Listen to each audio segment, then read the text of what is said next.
आपण एपरी एक शैवपीठ विषय जानती कि जोठी प्रभु विष्णु एवं प्रभु शिव को एकाठी पूजा करा जाए। एपरी शिव मंदिर अच्छी जहाँ लिंगराज मंदिर ठारू मध्य प्राचीन।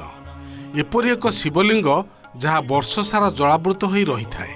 हाँ दर्शक बंधु, महादेव को नहीं ए सबु दिव्य गाथा आज जानिबा।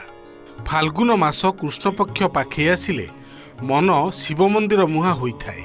शिव धाम एक एपरी धाम जोठी भक्ति, आस्था और आध्यात्मिकतार एक अनन्य समारोह देखा मिले। सेई माटीर शैवपीठ कथा आलोचना कले प्रथमे मन को आसी थाए सर्वबृहत और प्रसिद्ध शिव मंदिर कथा। सी होउछंती भुवनेश्वर एकाम्र क्षेत्राधिपति बाबा लिंगराज।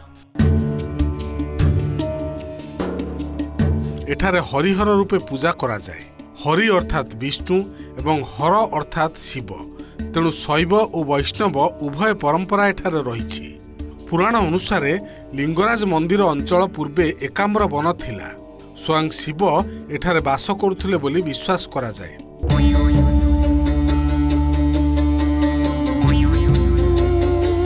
कोण आपण जानती कि राजधानीर सर्वपुरातन मंदिर केउटी? शिव मंदिर कहले लिंगराज मंदिर कथा मन को आसवा स्वाभाविक, किंतु एही लिंगराज मंदिर ठारू भी रही प्राचीन मंदिर। भुवनेश्वर सबुठु प्राचीन शैव मंदिर भावे गणा जाउथुबा मंदिर हेउछि परशुरामेश्वर मंदिर।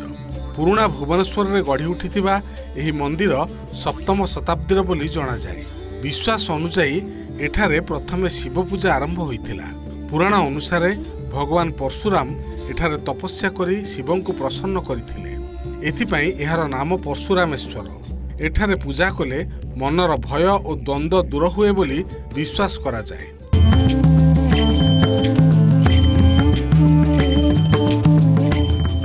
एमिति एक अलौकिक मंदिर जोठी वर्ष सारा शिवलिंग जलमग्न होई रही थाए आउ जल शुष्क हेले लिंग दर्शन होई थाए। पुरी रे प्रतिष्ठित एई मंदिर हेउछि प्रसिद्ध लोकनाथ मंदिर, जोठी वर्ष को थरोटिए अर्थात महाशिवरात्रि दिन लोकनाथंकर पूर्ण दर्शन मिलिथाए। सेइथिपाई एही दिनर महत्व अधिक।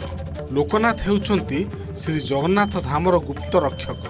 पुराण अनुसार भगवान श्रीरामचंद्र एठारे शिवलिंग स्थापन करथिले। सेथिपाई पुरी रे प्रतिष्ठित एही मंदिर को अत्यंत पवित्र बोली विचार करा जाए। विश्वास अछि श्रीमंदिर सेवा पूर्वरु लोकनाथ को प्रथमे स्मरण करा जाए।